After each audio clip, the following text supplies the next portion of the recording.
at a certain point I realized that. I thought, wow, this is really, I guess, I was kind of joking about this in the last interview, but like when suddenly every day you just have 10 women on set and no men, you start realizing, oh, it's kind of a heavy female story.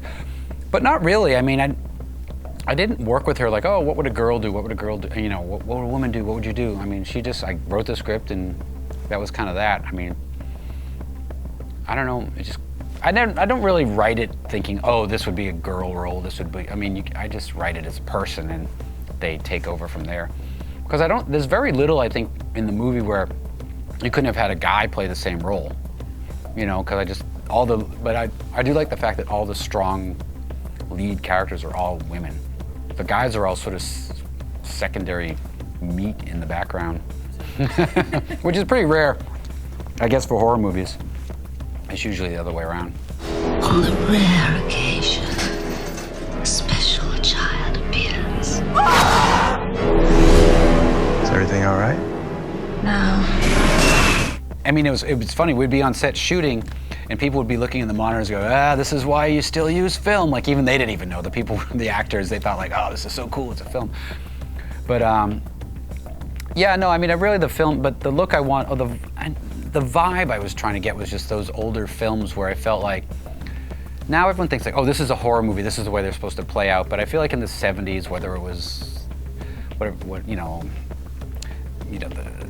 Rosemary's Baby or whatever, The Shining or any Argento film like Suspiria, it didn't seem like they were trying to follow rules. It felt like they were trying to break every rule each time they made a movie. And now it feels like you go to make a horror movie and it's almost like they hand you the rule book. Oh, by the way, this is the stuff that's supposed to happen because this is the way we've decided it's always supposed to be.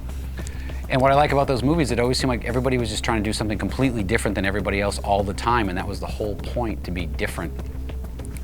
So I just wanted to make some weird, trippy things since I had the freedom to do it.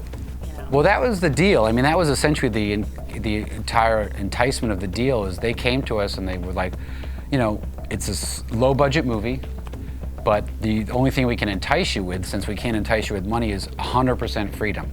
Script, casting, edit, everything. I mean, they contractually couldn't say anything. And that was great, because in the past, you never get that. You can fight for it until you're so tired of fighting with the studio that you don't even care anymore, which is what was the case in the Halloween movies. You're just, every day is a fight and argument. That but when you do that, you lose perspective on what you're working on because your brain is so blown out from arguing. But that was what was the great thing about this, because I couldn't make this movie if I had a studio executives trying to get involved, because they'd go, okay, well it's great except for the last half hour of the movie makes absolutely no sense, And I don't know, it's just one of those things. Even though it does make sense, it's just unconventional. You have to understand that there is a war waging in heaven. Yeah, I wanted to make something totally different stylistically, because sometimes I feel like people think because you don't do something, you can't do something. So it was like, I purposely would shoot other movies handheld and rough and let the film go out of focus and do different things on purpose. But I think people don't understand sometimes, and they think those are mistakes because you don't know how to do it the right way. So it was funny on this to do it, in a more, not conventional style, but in a certain sense for some people.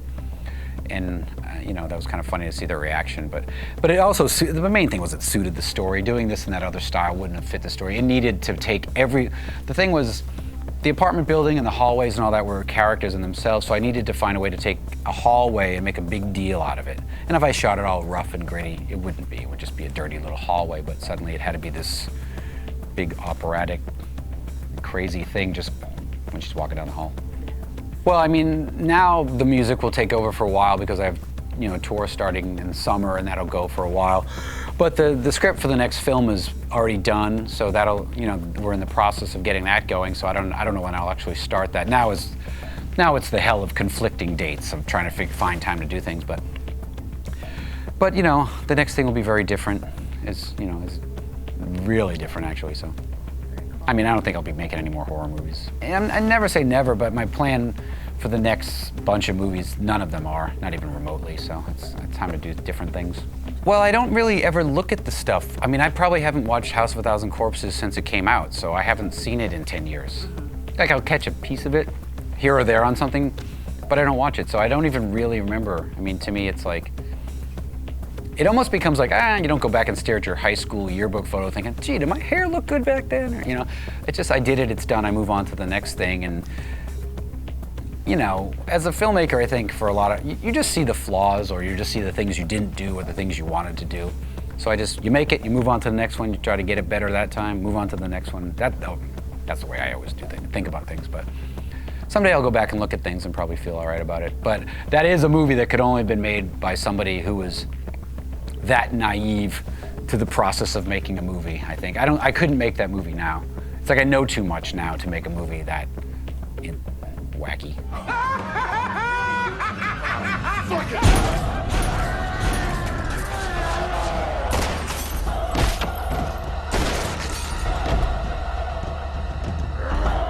There's something that I'm kind of sick of in a weird way that maybe people love, but I hate multiple versions of things. That sort of started driving me crazy.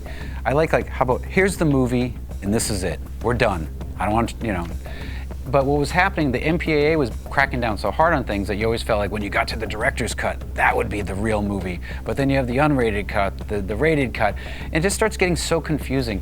It really got crazy on Halloween 2, because it was like, this one has a different ending than that one, and this is that. And I was like, why can't we just make the one that's right and be done with it? And with Lords of Salem, I kind of feel like, this is the movie, I'm done with it. I don't want to go back and futz around with it. And also too, it's hard to go back, because even 10 years later, when someone's like, oh, you're gonna go back to House of a Thousand Corpses and do this or that, I'm like, it just seems so weird to it is what it is. You know, I'm not in the same headspace to go back and futz with it. I'd probably ruin it. Or try too hard to make it better and then ruin it from that way. I remember John Carpenter had the best quote. We were at dinner one night at something, and someone asked him, are you gonna ever release the thing with the deleted scenes? And, you know, in his sort of typical grumpy way, he's like, those scenes were fucking deleted for a reason. You know, and that's kind of how I feel. They were deleted for a reason, because they weren't good enough to be in the movie.